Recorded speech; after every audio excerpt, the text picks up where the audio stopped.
দর্শক সবাইকে আমন্ত্রণ জানাচ্ছি বাংলাদেশ এন্ডোক্রাইন সোসাইটি এবং এসকে ফার্মাসিউটিক্যালস লিমিটেডের সৌজন্যে আরোগ্য নিকেতন হরমোন বার্তার আজকের পর্বে আপনাদের সাথে রয়েছি আমি ডাক্তার আঞ্জুমানারা তামান্না। আমরা এই আয়োজনগুলোতে হরমোনজনিত যে সমস্যাগুলো রয়েছে সে বিষয়গুলো নিয়ে কথা বলে থাকি। আজকের আয়োজনে আমাদের বিষয় রেখেছি শিশু কিশোরদের ডায়াবেটিসের সমস্যা। ডায়াবেটিস একটি খুবই কমন রোগ, পুরো বিশ্বব্যাপী আসলে এই রোগটির যে প্রকোপ ছড়িয়ে পড়েছে সে বিষয়টি ইতিমধ্যে আমরা সবাই জানি এবং এখনকার সময় দেখা যাচ্ছে আমাদের ছোট ছোট বাচ্চারাও কিন্তু এই ডায়াবেটিসে আক্রান্ত হচ্ছে। সে বিষয়টিকে মাথায় রেখে আজকের আয়োজনে আমরা কথা বলবো, জানবো আমাদের বিশেষজ্ঞ চিকিৎসকের কাছ থেকে। আমার সাথে রয়েছেন অধ্যাপক doctor Mohammad Hafizur Rahman, senior consultant endocrinology বিভাগ, ইউনাইটেড হাসপাতাল। স্যার, আপনাকে স্বাগতম জানাচ্ছি আমাদের আজকের আয়োজনে। ধন্যবাদ। জি, আরও রয়েছেন ডাক্তার শাহজাদা সেলিম স্যার, সহযোগী অধ্যাপক এন্ডোক্রাইনোলজি বিভাগ। স্যার, আপনাকেও স্বাগত জানাচ্ছি। ধন্যবাদ।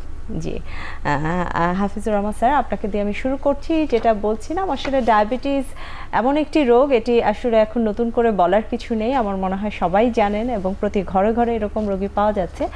শিশু কিশোরদের বিষয়টা নিয়ে একটু জানবো। আমাদের বাংলাদেশের প্রেক্ষাপটে আসলে এই শিশু কিশোররা কতটুকু আক্রান্ত হচ্ছে ডায়াবেটিসে? আমরা বলি যে ডায়াবেটিসটা আসলে আমরা কিন্তু সবাই, আমাদের একটা ধারণা আছে এটা, এবং এই রোগটা কিন্তু বয়স বাড়ার সাথে সাথে এই রোগটা বেড়ে যায়। কিন্তু ইদানিং আমরা দেখছি যে না, আমাদের শিশু কিশোররাও ক্রমেই দেখা যাচ্ছে যে এই রোগের, এই ডায়াবেটিসের প্রকোপ তাদের ভিতর বেড়ে যাচ্ছে এবং বাড়াটা বলা হয় যে সারা পৃথিবীতেই যেমন বেড়ে যাচ্ছে, বাংলাদেশেও তাই। এই বাংলাদেশে আমরা অ্যাডাল্ট পপুলেশনে যেমন আমরা বলি যে প্রায় বাংলাদেশে প্রায় 14%, এবং এদের ভিতরে, এই বাচ্চাদের ভিতরে কি কি ধরনের ডায়াবেটিস আমরা জানি, বিভিন্ন রকম ডায়াবেটিস আছে। বেশিরভাগই টাইপ 1 ডায়াবেটিস। হ্যাঁ, কিছু একটা সার্ভেতে দেখা গেছে অ্যারাউন্ড 66% হলো type 1 diabetes, around 22% type 2 diabetes. অর্থাৎ আমরা জানি বাচ্চাদের সাধারণত টাইপ 1টাই হয়ে থাকে। দেখা যাচ্ছে যে 28% হলো টাইপ 2 ডায়াবেটিস। কিছু আমরা বলি যে প্যানক্রিয়াসের ক্যালসিফিকেশনের জন্য হয়, কিছু বলি জেনেটিক কারণে হয়। তো আমাদের সবারই ধারণা যে অল্প বয়সে বোধ হয় যেটা হয় সেটা ইনসুলিন নির্ভর টাইপ 1 ডায়াবেটিস। কিন্তু আমরা দেখছি যে এই যে আমি বললাম যে পরিসংখ্যাটা অ্যারাউন্ড 28% দেখা যাচ্ছে টাইপ 2 ডায়াবেটিস। এটা কেন এমন হচ্ছে? আসলে এটা আমাদের শুধু বাংলাদেশে না, সারা পৃথিবীতেই এখন যে আমাদের যে লাইফস্টাইল যে চেঞ্জ হয়ে গেছে, এটার প্রভাবই এটা। আমাদের দেখছি যে আমাদের ছোটোবেলার কথা যখন আমরা যদি চিন্তা করি, তখন কিন্তু বাচ্চাদের এত ডায়াবেটিস ছিল না। তখন আমরা জানতাম যে বাচ্চাদের ডায়াবেটিস মানে টাইপ 1 ডায়াবেটিস। কিন্তু এখন দেখা যাচ্ছে যে টাইপ 1 কেন হচ্ছে? যে আমাদের লাইফস্টাইল, আমাদের যে লাইফস্টাইল, আমার সন্তানদের লাইফস্টাইল কিন্তু তা না। হ্যাঁ, এখন দেখা যাচ্ছে যে তার খেলাধুলা নাই, তার আমরা বলি যে ফিজিক্যাল ইনঅ্যাক্টিভিটি বেড়ে গেছে, স্ক্রিন টাইম বেড়ে গেছে, আমাদের মোবাইল, তারপরে ল্যাপটপ, তারপরে টেলিভিশন। আমাদের দেখা যাচ্ছে যে ঘুমের যে সাইকেল, এটা চেঞ্জ হয়ে গেছে। আমরা পরিমাণ মতো আমরা ঘুমাচ্ছি না, কেউ কম ঘুমাচ্ছে, কেউ অতিরিক্ত ঘুমাচ্ছে, এবং ঘুমের টাইমিংটাও ঠিক নাই। আমরা লেট নাইটে ঘুমাচ্ছি। আমরা যে এই যে রাস্তায় যে চলাচল করছি, সেখানে দেখা যাচ্ছে যে না, হাঁটার সেই পথটা নাই। এখন দেখা যায় বাচ্চারা সবাই কি করছে, গাড়িতে হয় রিক্সা বা প্রাইভেট কারে করে যাচ্ছে, কোনো মুভমেন্ট নাই। খাওয়া দাওয়া, আমি যদি আমার ছোটোবেলার কথা যদি মনে করি, তাহলে আমরা কিন্তু বাসায় খেয়েছি, বাইরে কদাচিৎ। আর এখন বাইরের মানে আমরা বলবো যে ক্যালোরি রিচ ফুডের আধিক্য অনেক, অলিতে গলিতে ফাস্টফুডের দোকান। তো এই জিনিসগুলোই কিন্তু, এই কালচারটাই কিন্তু এই যে বাচ্চাদের এই ডায়াবেটিসটা বাড়ানোর এটা একটা কারণ। এবার চলে যাচ্ছি ডাক্তার শাহজাদা সেলিম স্যার আপনার কাছে। আসলে এই যে একই কথা আমি জানতে চাইবো, শিশু কিশোরদের আসলে কতটা ইফেক্ট এখন আমাদের দেশে পড়ছে, কেমন পাচ্ছেন আপনারা রোগী? এবং স্যার কিন্তু বেশ কিছু কারণ অলরেডি বলে ফেলেছেন যে কি কারণে এই প্রকোপটা বাড়ছে। আসলে আপনার কাছেও আমি এই সেম বিষয়টি জানতে চাইবো, বাংলাদেশের অবস্থানটা আসলে কীরকম? এটি আমরা যারা হরমোন বিশেষজ্ঞ আছি বাংলাদেশে 314 জন, আমাদের একটা বিশাল মাথা ব্যথার কারণ। কিন্তু মাথা ব্যথা শুধু আমাদের নয়, কিন্তু সকলেরই হওয়ার কথা। বিশেষ করে রাষ্ট্র পরিচালনায় যারা আছেন, নীতি নির্ধারক যারা আছেন, তাদের অবশ্যই হওয়া উচিত, সকল পরিবারেরই হওয়া উচিত। কারণ হলো, স্যার একটু আগে বলেছেন যে বয়স বাড়লে ডায়াবেটিস হওয়ার ঝুঁকি বাড়ে, এটা সবাই জানি আমরা। তো এটা বাড়লে কিন্তু খুব ক্ষতি ছিল না। একজন মানুষের 78 বছর বয়সে ডায়াবেটিস হলে আর বিশেষ কী ক্ষতি হবে? কিন্তু 8 বছরে হলে, 7 বছরে হলে, 6 বছরে হলে, এটাই কিন্তু বাংলাদেশে হচ্ছে। তো এখনও খুব সারা দেশব্যাপী কোনো গবেষণা নেই। ইন্ডিয়াতেও কিছু কিছু গবেষণা হয়েছে, দেখা গেছে যে 16 বছরের কম বয়সীদের মধ্যে টাইপ 2 ডায়াবেটিস 2% বেশি মোট রোগীর। তাহলে এই যেটি হওয়ার কথা ছিল 50, 60, 70 বছরে, সেটি কিন্তু 16 বছরের আগেই হচ্ছে। আর বাংলাদেশে টাইপ 1 ডায়াবেটিস কিন্তু পৃথিবীর অনেক দেশের তুলনায় কম, অনেক কম। এর আগে সরকার পরিকল্পনা নিয়েছিলেন যে সকল টাইপ 1 ডায়াবেটিসকে বিনামূল্যে ইনসুলিন দেওয়া হবে, সেটির জন্য তালিকাভুক্ত হয়েছে প্রায় 10,000-এর কিছু বেশি। সেই হিসাবে বাংলাদেশে হয়তো 11-12 হাজার বা 13,000 টাইপ 1 ডায়াবেটিসের রোগী থাকতে পারে। আরেকটি ঘটনা ঘটছে যে আমরা কিন্তু দিন দিন স্থূলকায়া মানুষের দেশে পরিণত হচ্ছে, মানে দৈহিক স্থূলতা বা ওবেসিটি রোগীর সংখ্যা বেড়ে যাচ্ছে, কিন্তু একই সাথে কিন্তু অপুষ্টি রোগীও কিন্তু বাংলাদেশে আছে। এখন আবার 2 মেরুতেই রয়ে গেছি। অপুষ্টি রোগীর সংখ্যা কিন্তু কমবে, কিন্তু অপুষ্টি বলতে শুধু পুষ্টিহীনতাকে ভাবলে হবে না। স্যার একটু আগে যেটা বলছেন যে ক্যালোরি রিচ, অন্য এমন এমন খাবার খাচ্ছি, হয়তো প্রচুর খাচ্ছি, কিন্তু সেটি আমার পুষ্টির চাহিদার চেয়ে ঠিক সাথে ম্যাচ করে উল্টাপাল্টা হয়েছে, হয়তো পরিমাণে বেশি হয়েছে কিন্তু ঠিক হয়নি। কিন্তু এই জন্য এর সাথে কিন্তু ম্যাল নিউট্রিশন রিলেটেড একটা ডায়াবেটিসের একটা গ্রুপ রয়ে গেছে। আগে যেটা প্যানক্রিয়াসের পাথর, ফাইব্রো ক্যালকুলাস প্যানক্রিয়াটিক ডায়াবেটিস বলা হতো, সেটি রোগীর সংখ্যা অনেক বেশি ছিল, যাদের বয়স বাড়ার সাথে সাথে মানে বাড়ন্ত শিশুদের যে প্রোটিন বা আমিষের যে চাহিদা ছিল, ওটা ঘাটতি থাকলে তাদের এটা হতো। এই রোগীর সংখ্যা কমে গেছে, কমে গিয়ে ওভারঅল ম্যালনিউট্রিশন বা অপুষ্টির সংখ্যা কিন্তু এখনও আছে, অনেক দেশেই আছে, বাংলাদেশেও আছে। তো এটাকে আলাদা টাইপ ভুক্ত করার চেষ্টা হচ্ছে ইন্টারন্যাশনাল ডায়াবেটিস ফেডারেশনের উদ্যোগে। আমি বাংলাদেশ থেকে ফারুক পাঠান স্যার, আমিও আছি ওই গ্রুপে। তো সেটিকে সকল দিক বিবেচনা করে কম বয়সী ডায়াবেটিসের ঝুঁকি এবং তাদের যে চিকিৎসা পদ্ধতির যে একটা কষ্টকর পরিস্থিতি, এগুলো বিবেচনা করে আজকের আলোচনা কিন্তু খুবই ফলপ্রসূ হবে আশা করি। তো যে কম বয়সী ডায়াবেটিসের রোগীর সংখ্যা, তাদের ঝুঁকি এবং করণীয়, এগুলো আমাদের আলাদা করে ভাবতে হবে। এবং এটি কিন্তু পৃথিবীর সব দেশের সমস্যা নয়। যে দেশগুলো স্বাস্থ্য কাঠামো ভালো তৈরি করেছে, সেখানে কম বয়সী টাইপ 2 ডায়াবেটিসের রোগীর সংখ্যা খুবই কম। এটি বরং যদি আমরা বলি যে এই ভৌগোলিক অবস্থায় বাংলাদেশ, ভারত, পাকিস্তান, নেপাল, এদের মধ্যে এই সমস্যাটি বেশি। টাইপ 2-র কথা যদি বলি, শীতপ্রধান দেশগুলোতে টাইপ 1-এর রোগীর সংখ্যা কম বয়সে বেশি। আরেকটি হলো যে আমরা এখন কিন্তু বিশেষ করে কম বয়সী মেয়েদের মধ্যে পলিসিস্টিক ওভারি সিনড্রোমের যে রোগীর সংখ্যা ভাবি, এদের আগেই কিন্তু ইনসুলিন রেজিস্ট্যান্স তৈরি হয়। এই ইনসুলিন রেজিস্ট্যান্স কিন্তু টাইপ 2 ডায়াবেটিসের রোগী ডায়াবেটিস হওয়ার আগে থেকে থাকে তার দেহে। তো এটি কিন্তু বাংলাদেশে খুব ব্যাপক হারে। এর হয়তো দেখা গেলো যে ডায়াবেটিসের অন্য কোনো লক্ষণ নেই, রক্তের গ্লুকোজও ভালো আছে, কিন্তু ইনসুলিন রেজিস্ট্যান্স আছে। তো আজকে রেজিস্ট্যান্স আছে মানে কি, কিছুদিন পর দিয়ে ডায়াবেটিস হয়ে যাবে। তো এটি কিন্তু আমাদের যে বর্তমান সামাজিক অবস্থা, পরিবেশগত অবস্থা, খাদ্য ব্যবস্থাপনা, শারীরিক শ্রমহীনতা, এর সব সাথেই কিন্তু এরা যোগ আছে। তো এটি কিন্তু আমাদের টার্গেট করতে হবে। এটি বাংলাদেশে 2-1টি গবেষণা দেখা গেছে যে প্রায় 40% মানুষ এই ইনসুলিন রেজিস্ট্যান্সের আক্রান্ত। এতে কারো কারো ডায়াবেটিস হয়েছে, কেউ কেউ ডায়াবেটিস হওয়ার জন্য অপেক্ষা করছেন। মহিলাদের ক্ষেত্রে কিন্তু এটি আরও বেশি সমস্যা তৈরি করছে। জি, তার মানে আসলে বোঝা যাচ্ছে বেশ কিছু প্রভাব এখন বাংলাদেশে রয়েছে এবং রোগীরাও আপনারা পাচ্ছেন, যেটা বললেন যে সবার আসলে একটা মাথা ব্যথার কারণ হয়ে গেছে এই শিশু কিশোরদের ডায়াবেটিস। একটু শুনবো হাফিজুর রহমান স্যার আপনার কাছ থেকে, আসলে এই যে শিশু কিশোর, এটা আসলে কোন বয়স থেকে আপনারা রোগীগুলো পাচ্ছেন, বা একটা শিশুর জন্মের সাথে সাথেই কি তার সুগার টেস্ট করা হয় কিনা, এবং ডায়াবেটিসটা আসলে যদি ধরাও পড়ে, বলছিলেন টাইপ 1-এর কথা, সেক্ষেত্রে কোন বয়সী আসলে বেশি আসছে আপনাদের কাছে? তো একটা হলো যে হ্যাঁ, শিশুদের আমরা এন্ডোক্রাইনোলজিস্টরা আমাদের কাছে শিশুদের কম বয়সের শিশুদের আমরা অনেক সময় আমাদের কাছে পাই না। তবে একটা জিনিস যেটা আমাদের জানা দরকার, সেটা হলো 6 মাসের কম বয়সে বাচ্চাদের ডায়াবেটিস হতে পারে। এটা সাধারণত এটা জেনেটিক, এটা হলে নিওনেটাল ডায়াবেটিস বলা হয়। যে নিওনেটাল ডায়াবেটিসটা দেখা যায় যে কিছু ক্ষেত্রে এটা ভালো হয়ে যায়, কিছু ক্ষেত্রে এটা পারসিস্ট করে লাইফ লং। এখন 6 মাসের পর থেকে আমরা বলি যে 25 বছর পর্যন্ত এই সময়টায় দেখা যাচ্ছে যে এই যে আমরা টাইপ 1 ডায়াবেটিস, এইটা আমাদের কাছে আমরাও পাই। এটা টাইপ 1 ডায়াবেটিস, টাইপ 2 ডায়াবেটিস, আমিও যেটা আগে বলছিলাম যে ফাইব্রো ক্যালকুলাস প্যানক্রিয়াটিক ডায়াবেটিস, অর্থাৎ প্যানক্রিয়াসে ক্যালসিফিকেশন হয়ে এক ধরনের ডায়াবেটিস হয়। আর একটা হলো জেনেটিক, মনোজেনেটিক, জিনের কিছু পরিবর্তনের জন্য হয়। এবং এটা জিনের পরিবর্তনে যেটা হয় যে একটা প্যানক্রিয়াসের যে বিটা সেল যেখান থেকে তৈরি হয়, ওই বিটা সেলের ডিফেক্ট হতে পারে, অথবা ইনসুলিন রেজিস্ট্যান্স, দুইটা কারণেই এটা হতে পারে। তো এই সবগুলোই কিন্তু এর ভিতরে দেখা যাচ্ছে টাইপ 1টা বেশি থাকে, তারপরে টাইপ 2, তারপরে অন্য কারণগুলো এই জিনিসগুলো হতে পারে। তো আমাদের কাছে যখন আসে আমরা আগে কিন্তু সবারই ধারণা দেখা যাচ্ছে যে এই বয়সে আসলেই সবাই তাকে ইনসুলিন দিয়ে দিচ্ছে, হ্যাঁ, যে এটা সবার ধারণা এটা টাইপ 1 ডায়াবেটিস। ইদানিং কিন্তু আমাদের দেশে আমরা কিন্তু এই টেস্টটা করতে পারি এটা টাইপ 1 না টাইপ 2, অর্থাৎ আমরা এই যে বলি যে টাইপ 1 হলে কিছু অ্যান্টিবডি, তারপরে তার সি পেপটাইড অর্থাৎ তার শরীরে ইনসুলিন তৈরি করার ক্ষমতাটা কতটুকু কমে গেল।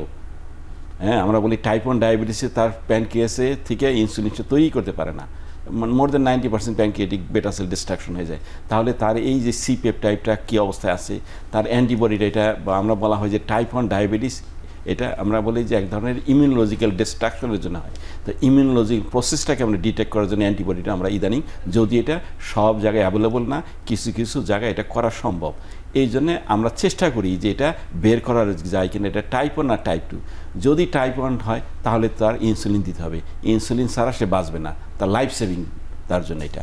এই জন্যে কিন্তু সেলিম বলেছিল যে আগে গভর্নমেন্ট কিন্তু এই যে একটা, এটা এখনও আছে যে ইনসুলিনটা তাকে জানি এই ধরনের একটা রোগী, নাগরিক অধিকার হিসেবে, হ্যাঁ, এটা তার অধিকার, তাকে আমাকে ইনসুলিন দিতে হবে, নাহলে সে মারা যাবে।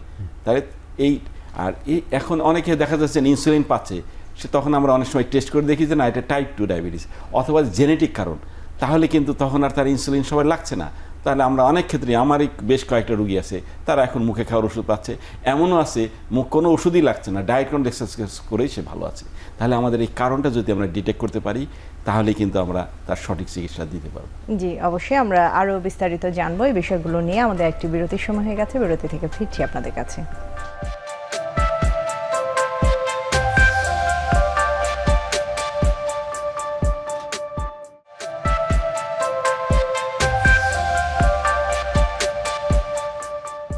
বিরতির পর আবারও ফিরলাম স্যার আপনাদের কাছে। এবার বিরতির পর আমি চলে যাচ্ছি শাহজাদা সেলিম স্যার আপনার কাছে। বিরতির আগে শুনছিলাম হাফিজুর রহমান স্যার বলছিলেন আসলে ডায়াবেটিস শিশু কিশোরদের অনেক সময় 6 মাসের নিচের শিশুদের ক্ষেত্রেও ডায়াবেটিস ধরা পড়ে এবং বিভিন্ন কারণ উদ্ঘাটন করে আসলে চিকিৎসা দেওয়া হয়। এবার স্যার জানবো একটু মূলত কেন আমাদের শিশু কিশোররা এফেক্টেড হচ্ছে, বা এত যেটা আপনি বলছিলেন যে আগে দেখা যে আমাদের মনে একটা ধারণা সেট করাই আছে যে একটু বয়স হলেই আসলে ডায়াবেটিস হবে, বা বয়স্ক রোগীরা আসলে আমরা ফলো আপে টেস্ট চেক আপের জন্য হয়তো ডায়াবেটিস টেস্ট দিয়ে থাকি। সেক্ষেত্রে শিশু কিশোররা এফেক্টেড হওয়ার কারণ, মূল কারণ আসলে কি কি? এটি আসলে আমাদের বোঝা দরকার যে যেহেতু অনেক বড় সমস্যা তৈরি হচ্ছে, আর যে কোনো মানুষই, যে কোনো পরিবার সমাজ কিন্তু শিশুদের ক্ষেত্রে অনেক বেশি ভাবনার দাবিদার।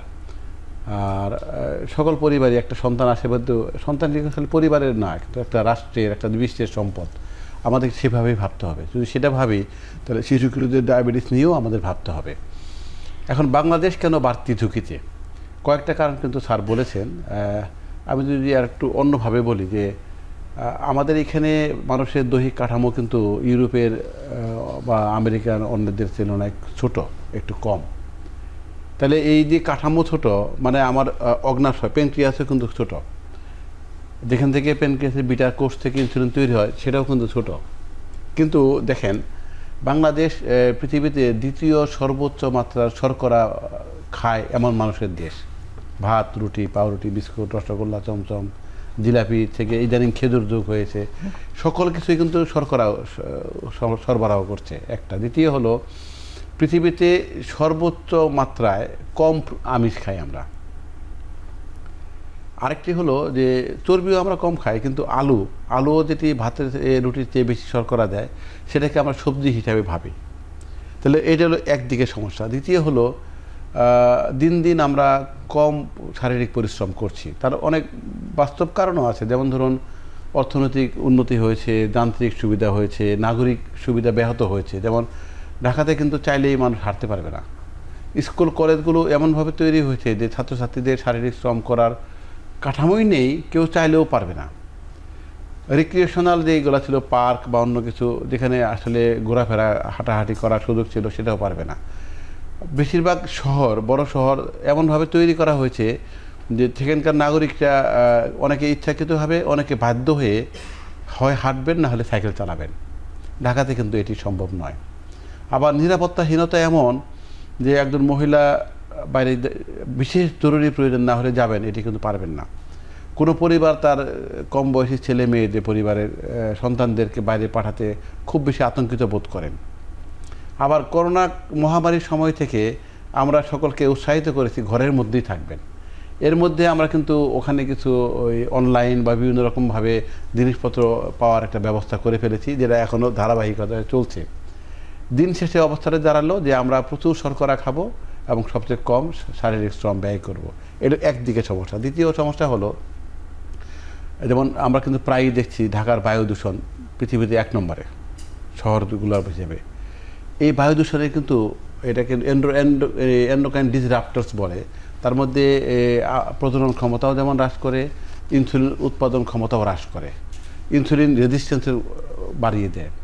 তাহলে এটি শুধু বায়ু নয়, কিন্তু পানি দূষণ আছে, আমাদের খাবারের যেমন ইনসেক্টিসাইড থেকে শুরু করে, কীটনাশক থেকে শুরু করে আমরা যে খাবারের যে দূষণ তৈরি করছি সেটিও আছে। আবার এটি তো হলো এক ধরনের দূষণ। আরেকটা হলো ভেজাল দেওয়া। এই ভেজালগুলো কিন্তু আমাদের সাথে যুক্ত হচ্ছে। তাহলে এই যে কম বয়সী ছেলে মেয়ে, সেটা 6, 7, 8 বছর, 9 বছর, 10 বছর, যেসব দুরন্ত জীবনযাপন করার কথা ছিল, ও কিন্তু শারীরিক পরিশ্রমের মাঝখানে লেখাপড়া করতো।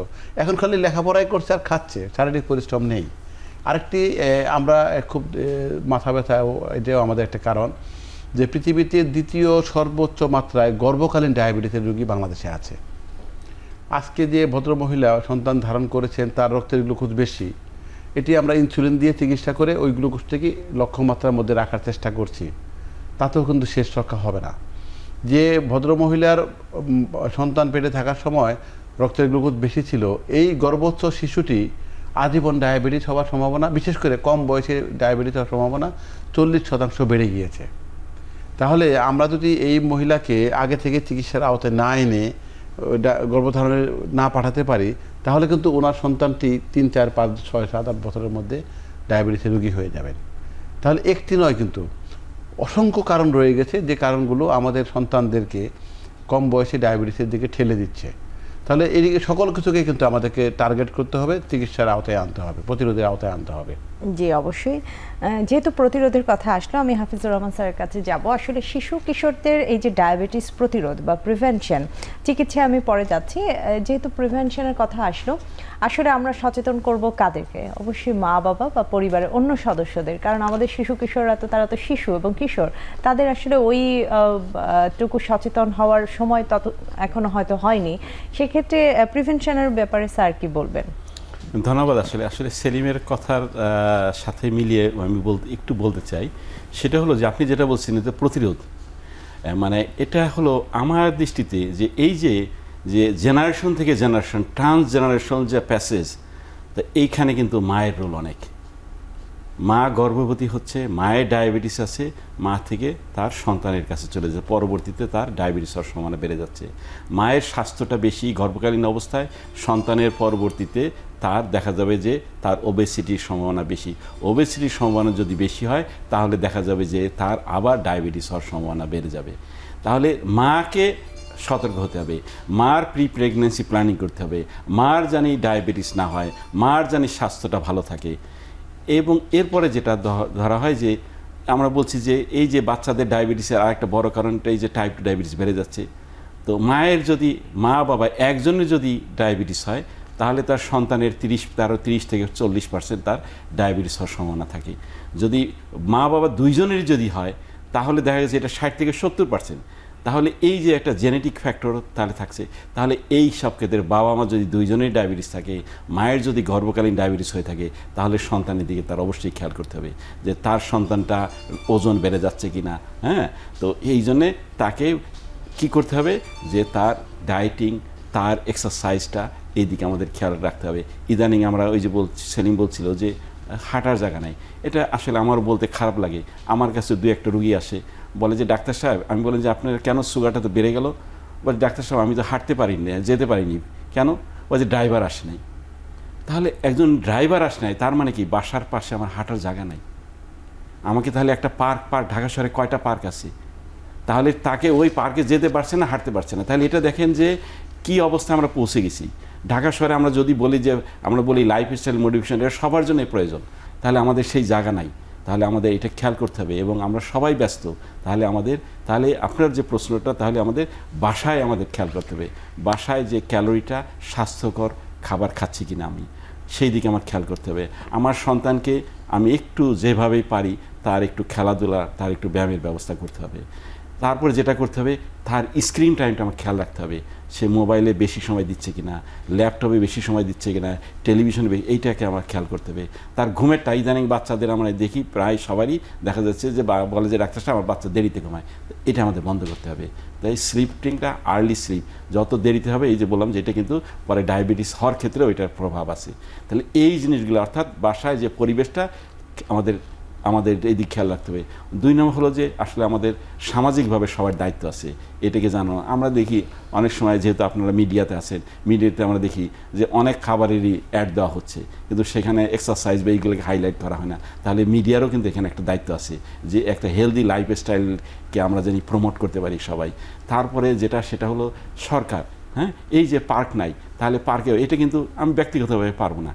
তাই এই পার্কের ব্যবস্থা, মানুষের হাঁটার ব্যবস্থা, হাঁটার যে রাস্তাটা সেইটা দেখা যাচ্ছে যে সেটা দখল হয়ে গেছে, হাঁটার কোনো জায়গা নাই, সেটা অপরিষ্কার। তো এই জায়গাটাকে আমাদের ঠিক করতে হবে। হ্যাঁ, অর্থাৎ সবাই সম্মিলিত একটা প্রচেষ্টা যদি আমরা নেই, তাহলেই কিন্তু আমরা একটা হেলদি লাইফস্টাইল যদি আনতে পারি, তাহলে আমাদের যে ভবিষ্যৎ প্রজন্ম তারা কিন্তু এই ডায়াবেটিসের প্রকোপ থেকে অনেকটা বাঁচতে পারবে। এখন স্কুল কলেজগুলোতেও কিন্তু খেলার সেরকম এখানে আমি একটু যোগ করি। এখানে কিন্তু সকলকে উদ্যোগ নিতে হবে। তো উদ্যোগের শীর্ষে থাকবে সরকার আর তলানিতে থাকবে পরিবার। কিন্তু একটা বড় অংশ কিন্তু, যেহেতু শিশু কিশোরদের ডায়াবেটিস নিয়ে বলছি, বড় অংশ কিন্তু সবচেয়ে বেশি ভূমিকা নিতে হবে, সেটি হলো শিক্ষা প্রতিষ্ঠান। তো শিক্ষা প্রতিষ্ঠান কীভাবে নিবে? এখনও আমাদের বাংলাদেশের শিক্ষা পদ্ধতিতে কিন্তু স্বাস্থ্যবিজ্ঞান জড়িত নয়। তাইলে একটা ক্লাস 1, 2, 3, 4, 5 যে কোনো শ্রেণীরই একটা ছেলে মেয়ে হোক, ওর ওই বয়সের জন্য সুশিক্ষার সাথে সুস্বাস্থ্য যোগ করে দিতে হবে। তাহলে ওকে জন্য একটা পানীয় যদি ওকে আমরা দিতে পারি, 2টা পানীয় দিতে পারি, যেটা ওর সুস্বাস্থ্যের জন্য প্রয়োজন, সেটি কিন্তু দিতে হবে। কিন্তু এটি কিন্তু আলগাভাবে দেওয়া যাবে না। এটি কিন্তু ওকে প্রতিটা শ্রেণী থেকে উপরের শ্রেণীতে দেওয়ার জন্য বাধ্যতামূলক পরীক্ষার অংশ হবে, না হলে কিন্তু এটাকে হালকাভাবে নেওয়া হবে একটা। দ্বিতীয় হলো, প্রতিটি শিক্ষা প্রতিষ্ঠান, সেটা স্কুল, কলেজ, বিশ্ববিদ্যালয় যাই ধরি না কেন, সেখানে প্রতিটা ক্লাসে উত্তীর্ণ হবার জন্যে শারীরিক পরীক্ষা থাকবে। সেটি কোন ক্লাসের জন্য কি থাকবে সেটি আমরা সবাই মিলে ঠিক করতে পারি, কিন্তু থাকতেই হবে। এবং যাদের শারীরিক প্রতিবন্ধকতা আছে, এরকম সার্টিফিকেট আছে, ওরা শুধু এখান থেকে মাপ পাবে।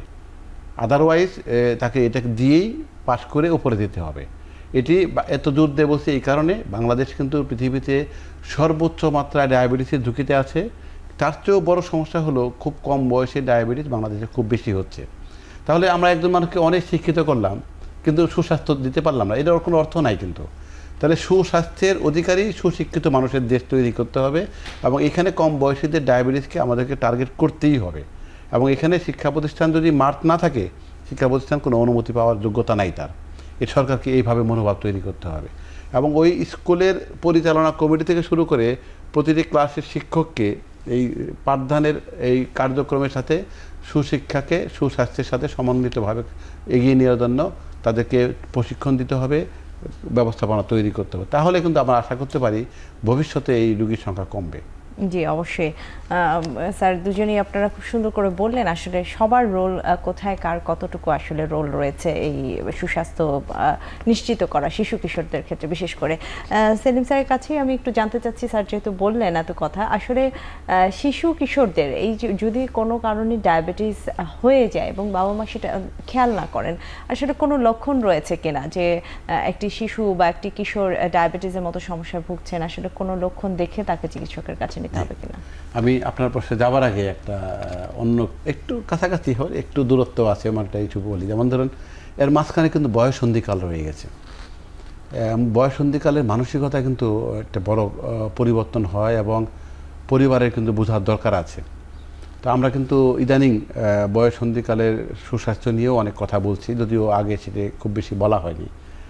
এখন যদি লক্ষণের কথা বলি, যে এটা খুব দুর্ভাগ্যজনক একটি সমস্যা। ডায়াবেটিসের মতো রোগ, সর্বগ্রাসী রোগ, লক্ষণ কিন্তু খুব কম।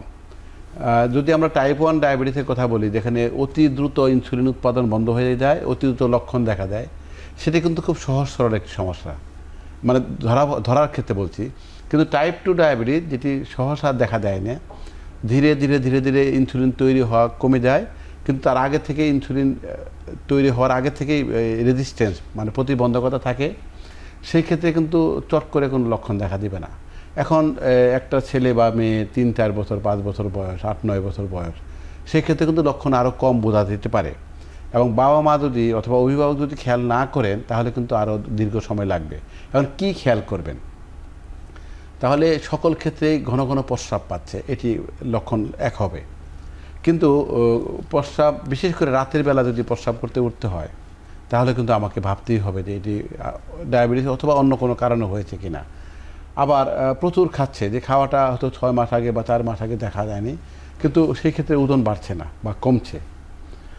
অস্বাভাবিক ইনফেকশন হচ্ছে বা ঘন ঘন ইনফেকশন হচ্ছে, চামড়ায় হতে পারে, অন্য জায়গায় হতে পারে, এগুলোও কিন্তু আমাদের খেয়াল করতে হবে। এবং কিছু কিছু ক্ষেত্রে বিশেষ করে খুব কম বয়সী ছেলে মেয়েদের ক্ষেত্রে আচরণগত অস্বাভাবিকতা, যে কোনো অস্বাভাবিকতাকে আমাদের নজরে আনতে হবে। যেহেতু বাংলাদেশের শিশু-কিশোরদের মধ্যে ডায়াবেটিস টাইপ 2, টাইপ 1 দের একটু কম, টাইপ 2 অপুষ্টিজনিত বা এফসিপিডি এগুলোর সম্ভাবনা রয়ে গেছে। মোডি এটিও একটা জেনেটিক সার্জারি, একটা মনোজেনিক ডায়াবেটিস, সেটিও কিছু কিছু আছে। কিন্তু টাইপ যাই হোক, আমাকে পরিবারে যাদের বয়স্ক আছেন, অভিভাবক আছেন, বাবা মা আছেন, তাদের কিন্তু একটু সচেতন থাকতে হবে যে কোনো শারীরিক বা মানসিক অস্বাভাবিক আচরণ দেখা দিয়েছে কিনা। কিন্তু কারা বেশি ঝুঁকিতে আছেন? তাহলে দৈহিক স্থূল যে কোনো শিশুই কিন্তু ঝুঁকিতে আছেন, যে কোনো কিশোরী কিন্তু ঝুঁকিতে আছেন।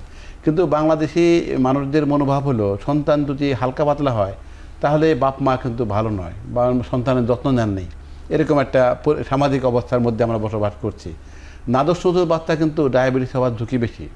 তাহলে যাদের দৈহিক ওজন বেশি, বিশেষ করে ঘাড়ের পিছনে, বগলে বা কোমরের আশেপাশে চামড়া একটা ভেলভেটের মতো কালো কালো ভাব হয়ে গেছে, মাসিক মেয়েদের ক্ষেত্রে মাসিক অস্বাভাবিক, যাদের বয়স 14, 15, 16 এরকম বলছি, ব্রণ হয়েছে, দাড়িগোঁফ হয়েছে, তারা কিন্তু অতিরিক্ত ঝুঁকিতে আছেন। তাহলে এই ঝুঁকি আছে মানে তাকে এখনই পরীক্ষা করে দেখে নিতে হবে। ঝুঁকি আরও অন্য ঝুঁকি আছে, যেমন বাবা মা ভাই বোন কারো ডায়াবেটিস আছে, স্যার একটু আগে কিন্তু বলেছেন যে বাবার অথবা মার কার থাকলে কত ঝুঁকি বাড়ে। তাহলে এরা কিন্তু বাড়তি ঝুঁকিতে আছে, এদের অবশ্যই পরীক্ষা করে দেখে নিতে হবে। পরীক্ষাগুলো নিয়ে হয়তো আমরা বিস্তারিত আলোচনা করতে পারি, কিন্তু পরীক্ষা কিন্তু করতেই হবে। করে নিয়ে রিপোর্ট যদি ভালো আসে খুবই আনন্দের ব্যাপার, অনেকেরই কিন্তু ভালো আসবে না। তাহলে ভালো না আসলে যেরকম খারাপ সেরকম ব্যবস্থাপনাতে যেতে হবে আমাদের। জি অবশ্যই, এবং সেই ব্যবস্থাপনায় যাব, আরও বিস্তারিত জানবো। আমাদের একটি বিরতির সময় হয়ে গেছে, আমি বিরতি নিয়ে ফিরছি আপনাদের কাছে।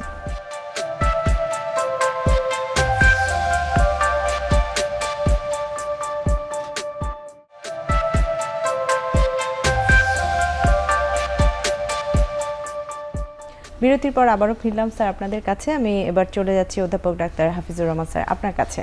স্যার, বিরতির আগে সেলিম স্যার বলছিলেন যে আসলে কিছু লক্ষণ বোঝা যায়, কিছু লক্ষণ একদমই বোঝা যায় না। সেক্ষেত্রে কিছু কথা বললেন যে কোন বিষয়গুলোর দিকে দেখা প্রয়োজন।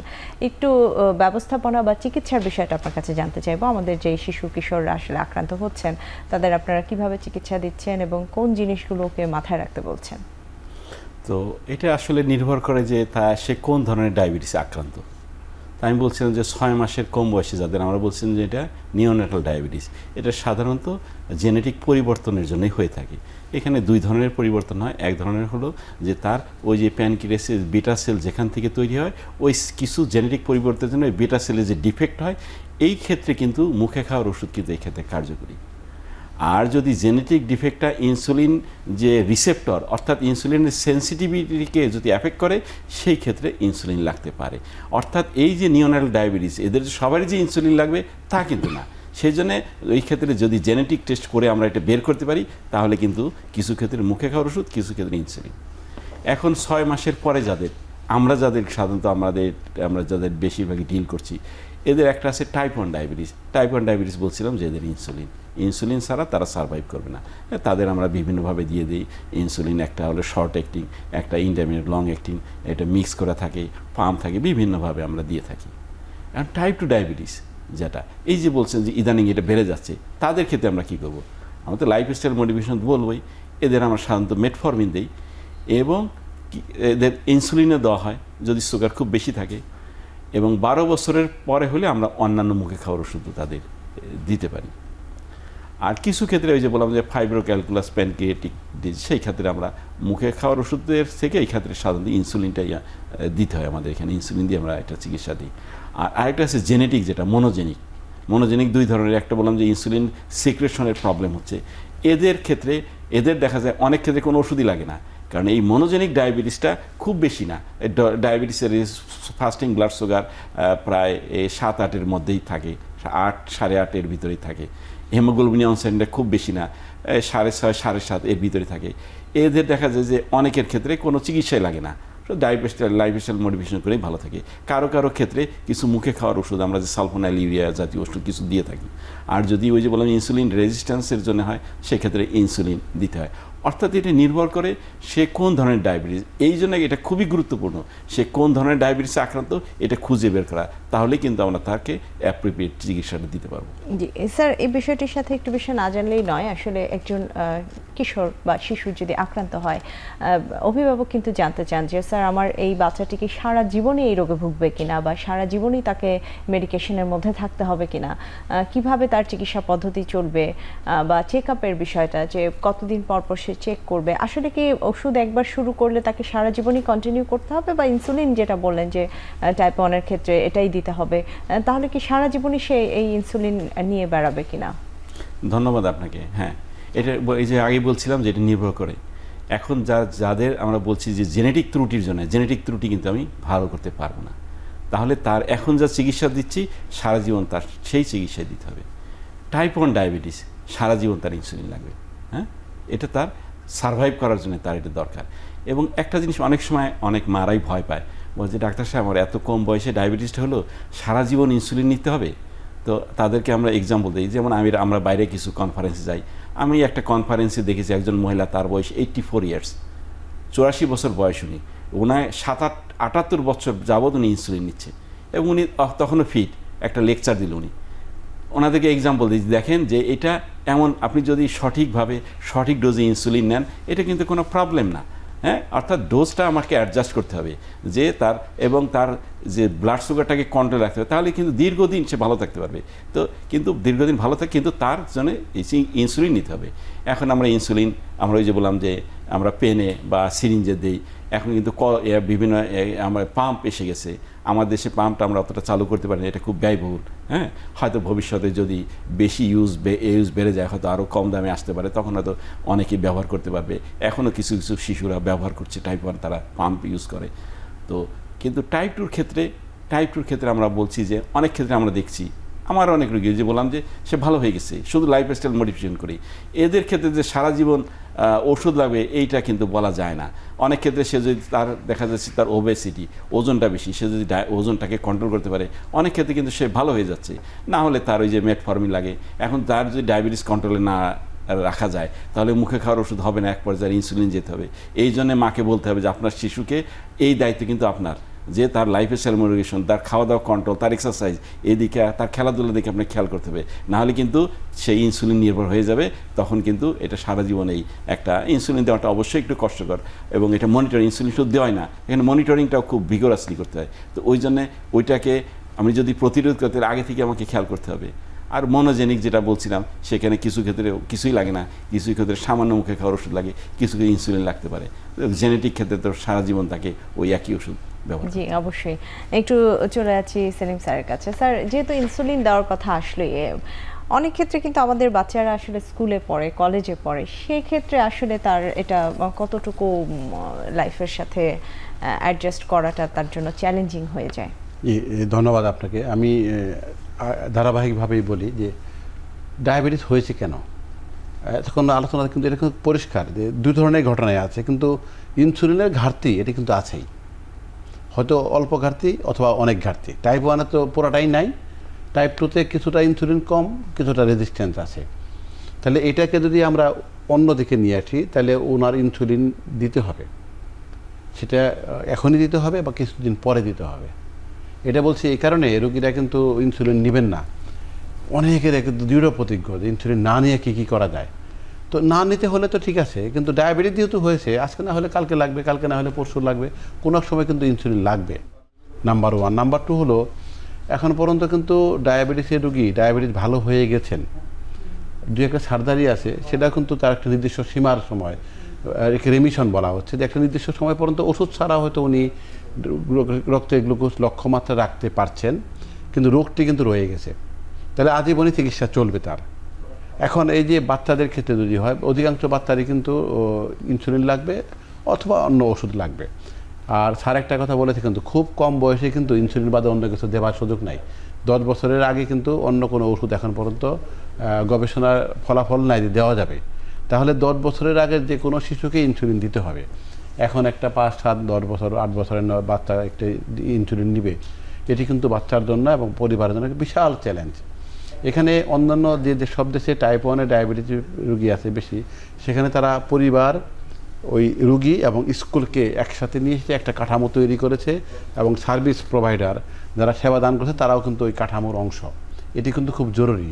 এখানে একটি বড় সাপোর্ট আমরা পাচ্ছি, যেখানে ইনসুলিন পাম্প ব্যবহার করা যাচ্ছে। পাম্পরা কিন্তু বাচ্চারা কিন্তু টেকনোলজি খুব দ্রুত শিখে ফেলতে পারে। এটা যেহেতু টেকনিক্যালি আপডেট একটা যন্ত্র, ওরা কিন্তু এটা ব্যবহার করতে পারে। কিন্তু বাংলাদেশে কিন্তু খুব অল্প কয়েকটা রোগীকে আমরা দিতে পারছি। দাম অনেক বেশি তা নয়, কিন্তু কিছুটা বেশি। আর পাম্পটা কিন্তু বছরের পর বছর চলে, কিন্তু একবার কিনলে কিন্তু সেদিক দিয়ে ভালো। খুব কম বয়সীদের জন্য এটা দিতে পারলে খুব ভালো হয়। কিন্তু তারপরও বাচ্চারা তো একটা নির্দিষ্ট কাঠামো অনুসারে খাবে, একটি নির্দিষ্ট কাঠামো অনুসারে শারীরিক পরিশ্রম করবে, এটা আশা করাটা কিন্তু ঠিক হবে না। তাহলে ওরা অনেক সময় দৌড়াদৌড়ি করবে, খাওয়ার গ্যাপ হবে, দ্রুত খেয়ে ফেলবে। তো এটিকে ব্যবস্থাপনা করে আমরা যেটি করি যে খুব টাইট রক্তের গ্লুকোজের টাইট সীমার মধ্যে রাখতে চাই না, একটু আলগা করে রাখা হয়, যাতে অনেক ভালো কন্ট্রোল হবে না, কিন্তু হাইপোগ্লাইসেমিয়া বা রক্তের গ্লুকোজ কমে যাওয়ার ঝুঁকিটা কমবে। এবং এই বাচ্চাগুলো যে স্কুলে যাবে, স্কুলের কর্তৃপক্ষকে অবশ্যই জানিয়ে রাখতে হবে, এবং পরিবারকেও কিন্তু ব্যাপারটা নজরে রাখতে হয়। এই জন্য একটা শিশু যদি ডায়াবেটিস হয়, কিন্তু পুরো পরিবারই কিন্তু আক্রান্ত হয়ে গেল আসলে। যেমন নজরদারির জন্য হচ্ছে, খরচের জন্য কিন্তু সেটি হয়ে যায়। আমার মনে হয় হাবিব স্যারও একমত হবেন, আমার খুব মানসিক চাপ তৈরি হয়। যেমন একটা মেয়ে 9 বছর বয়সে, আমি যখন বললাম যে আপনার মেয়ে তো বাবা মা দুজনেই এসেছে, ডায়াবেটিস ধরা পড়লো, বাচ্চাটা কিন্তু পাত্তাই দিচ্ছে না, কিন্তু বাপ মা কিন্তু হাওমাও করে কান্নাকাটি শুরু করে দিল। এটি কিন্তু আসলেই এরকমই একটা পরিস্থিতি। তাহলে এই পরিস্থিতি সামলাবার জন্য কিন্তু আমাদের কিছু ব্যবস্থাপনাতে আসতে হয়, এই চ্যালেঞ্জটা নিতেই হচ্ছে। কারণ আমরা কিন্তু চাই 9 বছরের ছেলে বা মেয়েটি 90 বছর, 94, 95 বছর পর বেঁচে থাকুক। জি, অবশ্যই আমি এই বিষয়টি নিয়ে আবার আসবো স্যার আপনাদের কাছে। আমার একটি বিরতির সময় হয়ে গেছে, আবার আমি বিরতি নিয়ে আবার ফিরছি আপনাদের কাছে।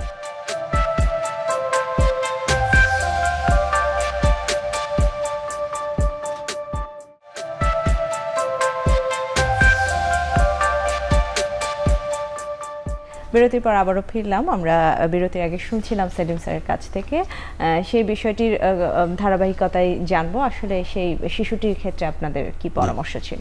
এই ক্ষেত্রে ওর যে ডায়াবেটিস যেভাবে ধরা পড়েছে, ইনসুলিন কিন্তু দিতে হয়েছে আর কি।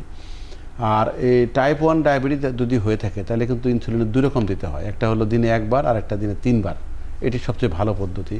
তাহলে সেক্ষেত্রে কিন্তু আরও বেশি সমস্যা। কিন্তু যেহেতু বাংলাদেশে অনেক কম বয়সী শিশুর টাইপ 2 ডায়াবেটিস হচ্ছে, এদের কারো শুরুতে হয়তো ইনসুলিন লাগে, এবং সেই ক্ষেত্রে হয়তো এমন হয় যে যদি 10 বছরের কম বয়সী না হয়, তাহলে হয়তো আমরা একবার ইনসুলিন সাথে কিছু ওষুধ দিয়ে চেষ্টা করতে পারি।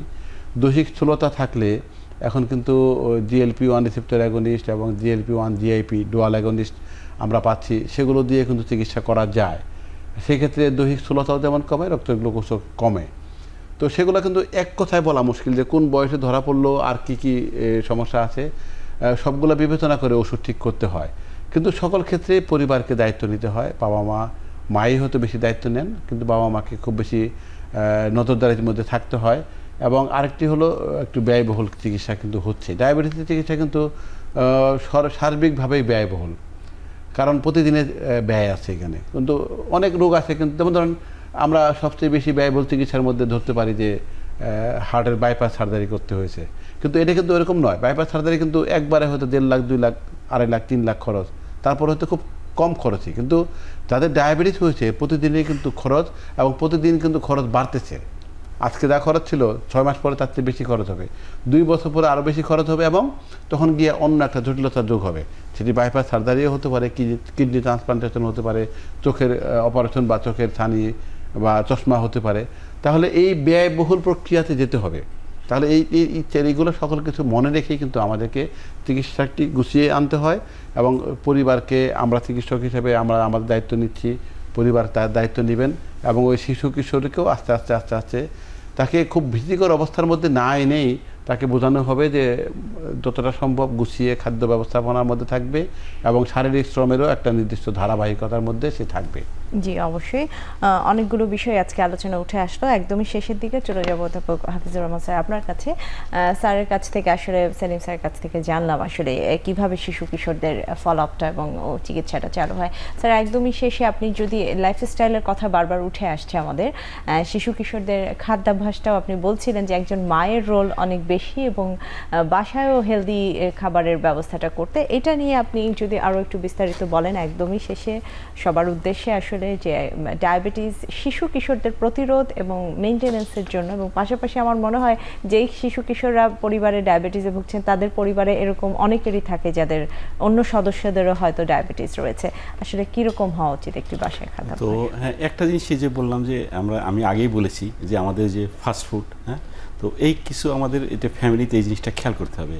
আর সেলিম একটা কথা বলছিল যে আমাদের দেশের কিন্তু অন্য কালচার থেকে আমাদের কালচারে আমরা কার্বোহাইড্রেট বেশি খাই, তাহলে কি করতে হবে, কার্বোহাইড্রেটের পরিমাণটা কমিয়ে দিতে হবে। একটা বাচ্চার বাড়ন্ত বয়স, তার ওই ক্ষেত্রে কিন্তু প্রোটিনের চাহিদাটা আমাদের খেয়াল রাখতে হবে, অ্যাডিকুয়েট প্রোটিন জানি সে খায়। তার কিন্তু আমরা এই জন্যই বলি যে একটা সে যদি ওভারওয়েটও থাকে আমরা বলি তার কার্বোহাইড্রেটও কমাবেন, কিন্তু প্রোটিন কিন্তু এখানে রেস্ট্রিক্ট করা যাবে না। তারপরে সাথে অন্যান্য যেমন তার ভেজিটেবল, হ্যাঁ, ফ্রুটস, এইগুলোকে আমরা এনকারেজ করি। অর্থাৎ একটা বাচ্চার তার হেলদি লাইফস্টাইলের জন্য খাবারটা হবে কি হেলদি, সেখানে কিন্তু প্রচুর প্রোটিন, অ্যাডিকুয়েট প্রোটিন থাকবে। তারপরে ফলমূল শাকসবজি এইগুলো বাচ্চারা ইদানিং খেতে চায় না, যে বাচ্চারা ভাজা পোড়াটা ওই জিনিসটা অ্যাভয়েড করার জন্য, এটা আমরা যদি ছোটোবেলা থেকে অভ্যাস না করাই তাহলে কিন্তু পরবর্তীতে সে আর এটা পারবে না। এই জন্য ছোটোবেলা থেকে এই অভ্যাসটা ফ্যামিলিতে করতে হবে। এরপরে আসে যেটা এক্সারসাইজ, একটা বাচ্চাকে তো একটা জিমে নেওয়া যাবে না, বাচ্চাকে কী করতে হবে, তার খেলাধুলার পরিমাণটা বাড়িয়ে দিতে হয়। এমনি যেটা বলি যে আমাদের বড়দের ক্ষেত্রে যদি বলি যে দৈনিক আধা ঘন্টা, বাচ্চাদের ক্ষেত্রে এক্সারসাইজের পরিমাণটা আমরা একটু বাড়াতে বলি।